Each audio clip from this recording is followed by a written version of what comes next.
लोग world cup खेलते थे, युवराज सिंह, मोहम्मद के, विराट कोहली, सचिन तेंदुलकर, मतलब वो नाम जो कि भारतीय क्रिकेट के मतलब बुलंद सितारे हैं, गौतम गंभीर, मतलब तो कभी खाने को लेकर कोई चर्चा होती थी कि हमने सुना कि युवराज सिंह खाने का ऑर्डर अपने हिसाब से करते थे, मतलब कुछ अगर आप बताना चाहें तो। नहीं, मैं भी बहुत 2007 में ये वीरेंद्र सहवाग ने ऑन रिकॉर्ड बोला है कि 1 महीने हम साउथ अफ्रीका थे T20 वर्ल्ड कप के लिए, और शायद 1 महीने मैंने और सहवाग ने इकट्ठे लंच और डिनर किया था, और हमने एक ही ऑर्डर किया, सेम खाना। 1 महीना एक ही खाना। वो जब भी मैंने रूम सर्विस ऑर्डर किया, मैंने एक ही खाना ऑर्डर किया, कॉर्न पालक और दाल मखनी, दैट्स इट। ये मैंने 20 दिन सेम लंच और डिनर किए। 20 दिन। तो बोर नहीं होते थे आप खा? मैं नहीं बोर होता था, वो बोर हो जाते थे। तो वो बोलते नहीं थे कुछ और मंगवा दो भाई आज? बोलते थे, लेकिन वो एक, क्योंकि मेरे को वो पसंद था इसलिए मैं मंगवाता था, क्योंकि वो मेरे रूम में ही आके खाते थे। अच्छा, इसके अलावा इरफान पठान भी हैं, युवराज सिंह भी है, तो ज्यादा खाने का शौकीन कौन था और घूमने का शौकीन कौन था, पार्टी का शौकीन कौन था? इरफान पठान बहुत खाने के शौकीन, अभी भी शौकीन है। इनफैक्ट अब ज़्यादा शौकीन होंगे, क्योंकि मैं उनके साथ कई बार कमेंट्री करता हूँ, तो वो कमेंट्री स्टूडियो में भी वो खाना मंगवाते हैं बाहर से, वो केक्स मंगवाते हैं, पेस्ट्री मंगवाते हैं। तो इरफान पठान को बहुत शौक है। मैंने सुना है वो एक दिन बिरयानी खा रहे थे और क्रिकेट मैच था, बॉलिंग करनी थी, शायद सचिन तेंदुलकर ने उनको काफी घूर के देखा कि इतना तुम कैसे खा रहे हो। नहीं, वो खा सकते थे और उसके बाद उसी तरीके से गेंदबाजी भी कर सकते थे। जी, चलिए आगे बढ़ते हैं। और पार्टी का शौकीन कौन था, वो सवाल का जवाब नहीं दिया आपने। देखिए, मैं नहीं था कौन, वो बताइए। युवराज सिंह था, हरभजन सिंह था, जहीर खान, बहुत खिलाड़ी है, ऐसे नहीं है कि 1-2, बट युवराज सिंह की उस तरीके की पर्सनालिटी थी, लेकिन कमाल के खिलाड़ी भी थे। युवराज सिंह मुझे लगता है हिंदुस्तान की क्रिकेट के, फिर अगेन अंडररेटेड इसलिए कहूँगा क्योंकि मीडिया ने उतनी उनकी तारीफ नहीं करी जितनी बाकियों की करी। शायद 2 वर्ल्ड कप अगर किसी ने जिताए हों, वो युवराज सिंह थे।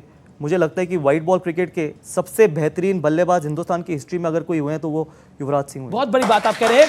और एक और बात, क्योंकि युवराज सिंह की बात चली है तो दूर तक जाएगी, और युवराज सिंह को कैंसर हो गया था, लेकिन वो तब भी खेलते रहे थे, इसलिए युवराज सिंह के लिए तालियां इस मंच से बनती है, क्योंकि कैंसर होने के बाद वो व्यक्ति खेलता रहा। और मैंने युवराज सिंह के साथ खून की उल्टी अंडर 16 से लेके इंडिया तक खेला हूं। अंडर 16 वो पंजाब के लिए खेलते थे, मैं दिल्ली के लिए खेलता था, वो अंडर 19 इकट्ठे खेले, फिर रणजी ट्रॉफी अगेंस्ट खेले। मैंने उससे ज़्यादा टैलेंटेड खिलाड़ी आज तक, मुझे नहीं पता आगे क्या होगा, आज तक अभी तक हिंदुस्तान में पैदा होता हुआ नहीं देखा। बहुत अनफॉर्चुनेट थे कि वो 100 टेस्ट मैच नहीं खेल पाए, क्योंकि वो उस एरा में खेला था जब वीरेंद्र सहवाग, मैं, राहुल द्रविड़, सचिन तेंदुलकर, VVS लक्ष्मण, सौरव गांगुली थे और MS धोनी थे उस टेस्ट टीम में। युवराज सिंह को मिडिल ऑर्डर में उतनी जगह मिली नहीं तो युवराज सिंह ऐसे खिलाड़ी थे कि शायद कितने ही रिकॉर्ड वो तोड़ते वो खुद नहीं जानते। और आपने जहाँ तक सवाल किया, मैंने वो देखा था किस तरीके से वो सफ़र कर रहे थे 2011 में, उसके बावजूद जिस तरीके की उनकी परफॉर्मेंस रही है।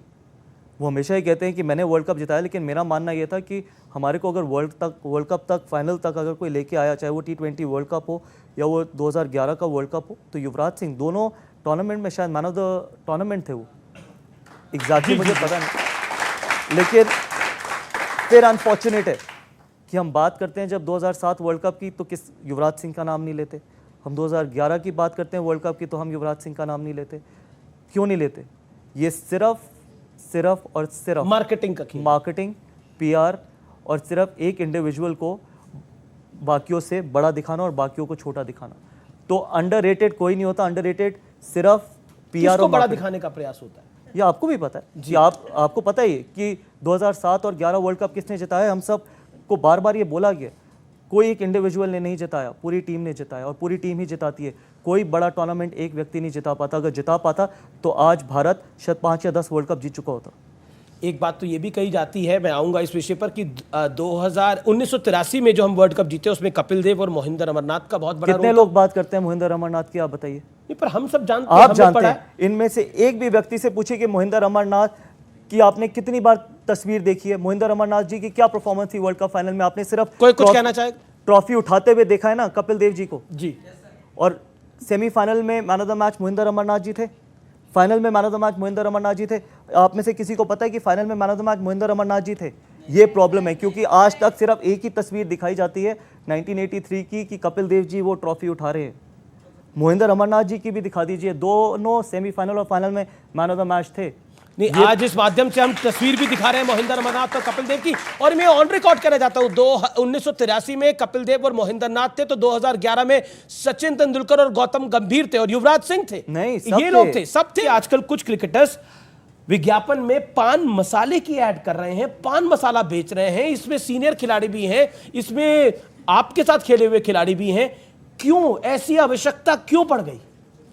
डिस्गस्टिंग एंड डिसअपॉइंटिंग, सिर्फ 2 वर्ड कहना आप कह रहे हैं डिस्गस्टिंग एंड डिसअपॉइंटिंग। यस, क्यों डिस्गस्टिंग इसलिए क्योंकि मैंने अपने जीवन में कभी ये नहीं सोचा था कि कोई खिलाड़ी एक पान मसाला की ऐड करेगा। और डिसअपॉइंटिंग इसलिए क्योंकि मैं बार बार एक ही चीज़ कहता हूँ और कहता रहूँगा कि अपने रोल मॉडल बहुत सोच समझ के चुनना। नाम ज़रूरी नहीं है, काम ज़रूरी है। कोई भी हो, आप अपने नाम से नहीं पहचाने जाते, आप अपने कामों से पहचाने जाते हैं। एक सवाल, पाकिस्तान की टीम आपको बहुत मिस करती है। वो कहती है कि अब गौतम गंभीर नहीं खेलते हमारे साथ। ऐसा क्यों है? और भारत की टीम भी आपको मिस करती है।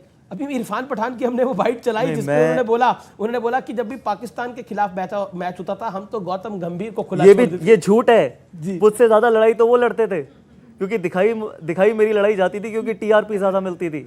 मुझसे ज्यादा लड़ाइयां तो इरफान पठान ने लड़ी हैं। अच्छा, आप बोलते क्या थे उनको, मतलब अगर बता ये सच, आप इरफान पठान को किसी दिन शो पे सबसे बुलाना। लड़ाई तो अफरीदी से हुई आपकी, शायद अफरीदी से हुई लड़ाई, लेकिन इरफान पठान की तो मुझे लगता है 5 या 6 खिलाड़ियों से हो रखी है लड़ाई, लेकिन वो दिखाई नहीं जाती थी।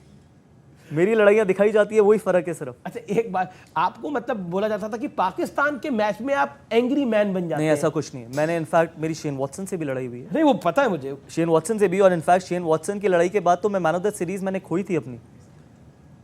मैन ऑफ द सीरीज कोई गुस्सा नाक पे रहता है आपकी? नहीं, ऐसा गुस्सा नाक पे नहीं रहता कि आप जीतने के लिए खेलते हैं, और जीतने के बाद कभी मेरी ऑफ द फील्ड किसी से लड़ाई नहीं हुई। देखिए, शेन वॉटसन की लड़ाई की उतनी चर्चा नहीं होती जितनी पाकिस्तान कहते हैं कि एक गंभीर काफी है पाकिस्तान, क्योंकि मीडिया को टीआरपी मिलती है ना उससे। अभी भी दुनिया के किसी कोने में भारत और पाकिस्तान का मैच हो तो एक पोस्टर, 4 पोस्टर में जरूर दिख जाते हैं जिसमें कहते हैं एक गंभीर काफी है। देखिए, मीडिया ऐसा बोलते क्या थे आप, ये आप लोग भी जानना चाहेंगे ना?